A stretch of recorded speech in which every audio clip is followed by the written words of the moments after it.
No kun meillä on Amerikan tulipuut seinässä, tähtitaivas katossa ja patinoituneet kuparit saumoissa, niin eihän me voitu tinkiä Kiukaankaan osalta.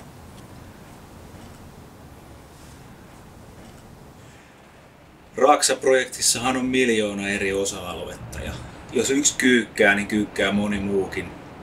Saunan osalta ei tarvinnut pettyä. Puut kun tilattiin, ne oli seuraavana päivänä kohteessa Kiukaan kanssa samoin. Että siellä tavaraa syötettiin sitä tahtia, että raksamiehelle tuli hiki jo.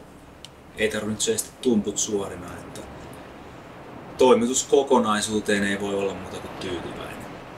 Himalaja kiuas mahdollistaa sen, että täällä voi miedoissakin lämmöissä nauttia hyvistä höyryistä, niin tänne saa vaikka tämmöisen joogailutilan, jos nyt sellaista haluaa kukaan edustustiloissaan tehdä. Mehän tehdään siellä vähän muuta kuin joogataan, mutta Sipehän on notkea kaveri, hän tarvii myös tämmöistä tilaa.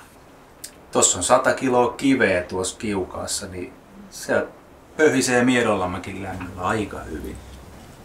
Ja se mikä näissä Helon hommissa on kyllä aina ollut, niin monethan on aina, että kun on se rantasauna ja on se puusauna, mutta tää antaa hitoa hyvät lämmöt.